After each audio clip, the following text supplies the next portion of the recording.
Hello, this is Austin Daly, And this is James Shear. and we will be presenting polytetrafluoroethylene, or PTFE. Its common name, industry name is Teflon.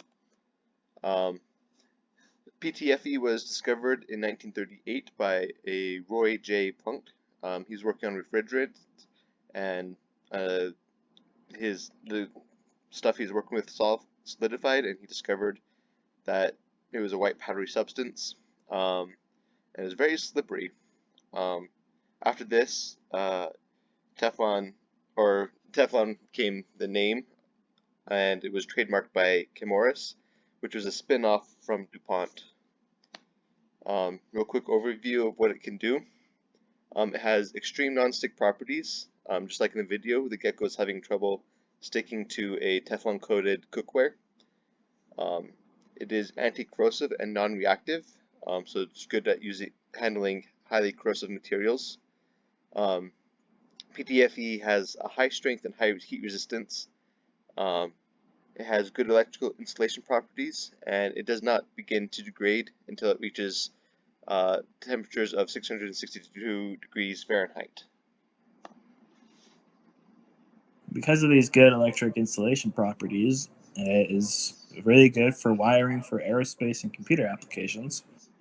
Uh, along the same line is excellent dielectric properties, so you can use it as an insulator.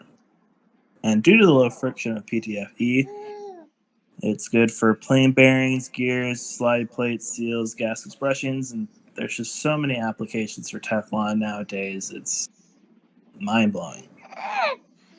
Which is why it's normally used for fabricating long life electrics. Now, the structure, as we can see, for polytetrafluoroethylene, or Teflon, is you have the bonds of the carbon atoms along with the bonds of fluorine. Um, as mentioned earlier, applications are cable installations used in lubricants and other things. It can be used for a wide variety of things, and it is from gaskets and bearings to the tape used in plumbing. Um, it's good stuff and is basically just everywhere. These are some of the primary specifications.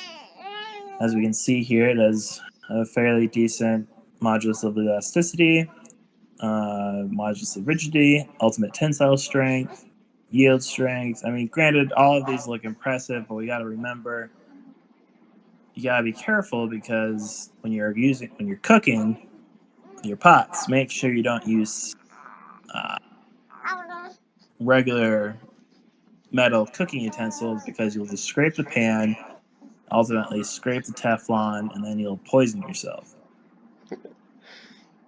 But other than that, it can definitely withstand heat pretty well. Um, because Teflon withstands heat very well, um, the manufacturing of it is fairly difficult. Um, because of its high melting temperature, even when it is molten, it doesn't flow very well because it has a high melt viscosity. So the manufacturing of Teflon kind of takes place in three steps. The synthesizing of tetrafluoroethylene.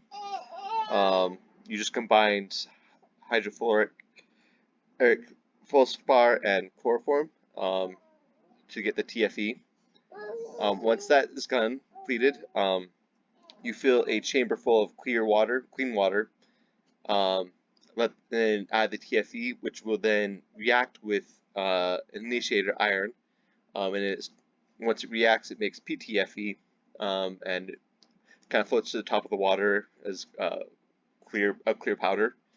So after you get the clear powder, you do agglomeration to make it into kind of larger granules.